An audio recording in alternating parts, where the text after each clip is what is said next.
All right. Hello, everybody. My name is Nathan Silva, and this is my project that I've been working on for the past day or two.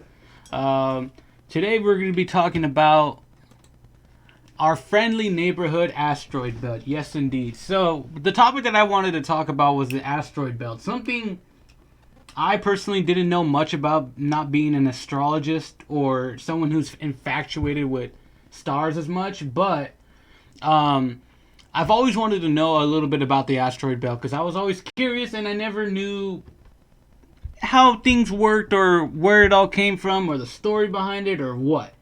But I decided to do the information gathering for you guys. So, with that, here it is. Our asteroid belt is located between Mars and Jupiter, and here's a little infographic showing exactly the space between and how big that asteroid belt is. Now, mind you, just because it's the biggest, one of the main ones, doesn't mean that there's more or there isn't more out there. There's many asteroid belts, if that. And to give you a retrospect on how big it is, from Mars to Jupiter, it's about 2.5 Earth moons long. That's how big our asteroid belt is. And there are currently about 1 million asteroids floating in that belt today. So, the story behind the asteroid belt was it was collected before the Big Bang, so a lot of dust and rocks that were floating around during that time were collected by the sun's orbit.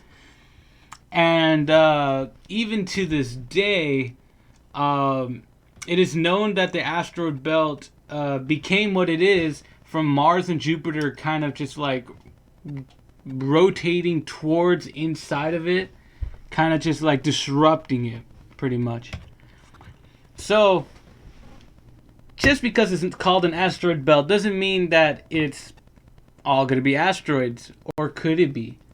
So, what is floating around? Mainly asteroids. Some are pretty much rock and stone. Some might contain a certain few metals such as iron and nickel. And for the many of you that don't know, most of the asteroid fields are held by the gravity of whatever planet it is by. So that is pretty neat. The temperature. Now, I never thought about the temperature of an asteroid belt because I thought it'd just be how the temperature is in the atmosphere. But with there being so many different asteroid belts, many can range in temperature. Some can range from negative 73 degrees Celsius all the way up to negative 103 degrees Celsius, which is pretty interesting because for me, I thought it'd be way colder, such as the moon being like the 300s and up, but it genuinely surprised me.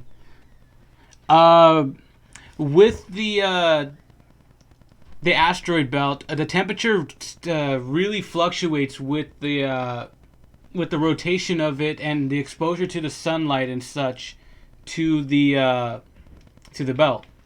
So there are 3 different types of asteroid belts, mainly containing certain different types of materials. So there are the C type, which is the carbonaceous asteroids. There's the S type, which is the silicate rich, as well as the last one, which is the M type, which is metal rich. So now, excuse me, the C type asteroids comprise of 75% of the visible asteroids out in the asteroid belt.